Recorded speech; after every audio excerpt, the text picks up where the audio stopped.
Olá, tudo bem?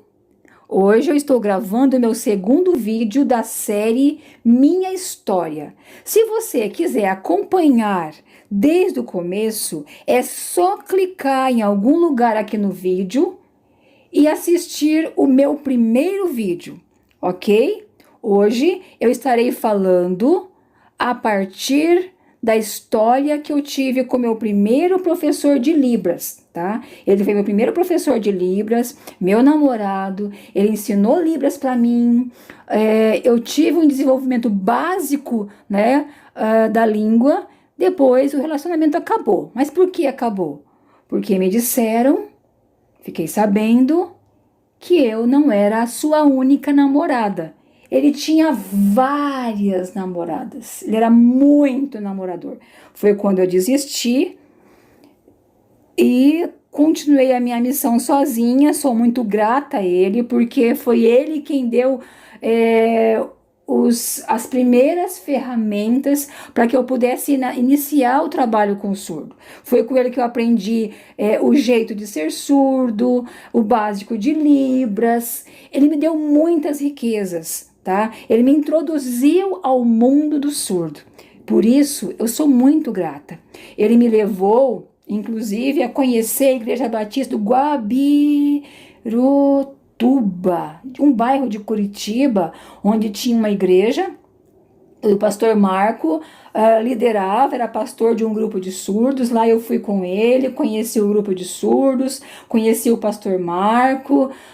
Depois também ele me levou a conhecer a Associação de Surdos de Maringá, que eu desconhecia, tá? Eu comecei o trabalho com surdo em 1990 e no mesmo ano a associação foi fundada. Todos surdos, tá? Todos os membros, fundadores, todos surdos, inclusive o presidente fundador, surdo também, o nome dele Marcel, o sinal dele é esse, tá? Eu fui a primeira intérprete a adentrar a associação, eu frequentava todos os domingos, depois de ter terminado, né, o relacionamento com o meu professor, tá? Eu chegava lá e os surdos me olhavam assim com um estranhamento. Eu percebia que eles ficavam bastante desconfiados da minha pessoa. Eu sentia bastante constrangimento de estar ali sem saber me comunicar fluentemente, mas todos os domingos eu estava ali. Na minha igreja, acontecia um problema, porque o pastor que me apoiava, que começou a me apoiar, deixou a igreja, e o pastor substituto não tinha muita empatia pelo meu trabalho. Então eu decidi procurar uma outra igreja para instalar o meu ministério com surdo, tá? Eu cheguei na primeira igreja. O pastor foi muito empático, eu gostei muito dele, só que ele me disse que a igreja passava por uma transição e talvez ele não ficaria ali. Foi quando eu decidi procurar uma segunda igreja, tá? Chegando na segunda igreja, o pastor, depois de, né, eu falar do meu chamado, do ministério, o pastor aceitou. Eu mudei para essa igreja, comecei a trabalhar, os surdos começaram a chegar pouco a pouco. Só que qual a dificuldade que eu tinha com o trabalho com surdo na época, logo no começo? A maioria era masculina, a maioria, todos eram homens. E um deles era aquele que me assediava, que me perseguia, porque ele queria ter um relacionamento comigo. Por mais que eu explicasse, olha, eu não sinto nada por você, sou tua amiga, você é meu amigo. Ele me atacava, sabe? Ele queria ter alguma coisa comigo à força. Ele me assediava. Era terrível enfrentar aquele rapaz. Como eu sonhava em ter mulheres no grupo, sabe? Como eu sonhava que mulheres viessem para o grupo, que eu tivesse a oportunidade de me abrir, de falar com as mulheres, de mulher para mulher.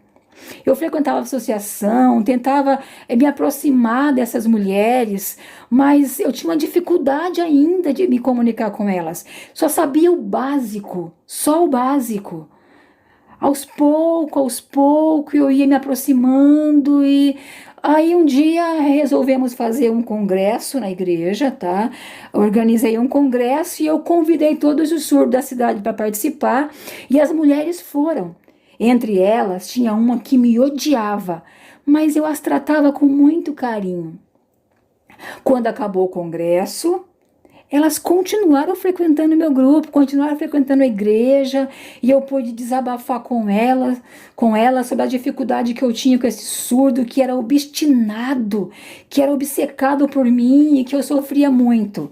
Elas decidiram fazer uma reunião e baixaram no grupo ali na igreja um decreto e disseram: olha, nenhum homem a partir de hoje pode se aproximar da Cleusa com intenção de namorá-la, de assediá-la. A partir de hoje, se alguém tiver esta atitude com a Cleusa, será expulso do grupo. Sabe o homem que me perseguia? Sabe? Lembra? Ele tinha o mesmo sinal que o meu. Este sinal aqui, o mesmo sinal. Naquele dia, os surdos decidiram trocar o meu sinal. O meu sinal deixou de ser aquele para ser este sinal aqui. Por quê? Porque eu tinha o mesmo sinal que ele. E havia muita confusão na comunidade surda por causa do sinal parecido. Por quê? Ele, pelo fato de não conseguir me namorar, ele saía pela cidade toda, encontrando surdo e espalhando calúnia ao meu respeito. E isso não era já do agrado dos surdos, por isso que eles resolveram mudar o meu sinal para que não houvesse nenhuma confusão minha em relação à postura e às condutas deste rapaz. Eu sofri muito, muito, muito, muito, muito, muito. Inclusive, depois deste rapaz, né, que inclusive foi expulso, foi afastado do grupo, apareceu um outro homem, e este homem era casado. E ele vinha, e ele falava comigo que ele queria me namorar, que ele queria ter um relacionamento comigo, sabe? De tanta insistência, e eu dizendo que não, ele parou, ele desistiu. Ok, agora eu vou falar de uma coisa boa.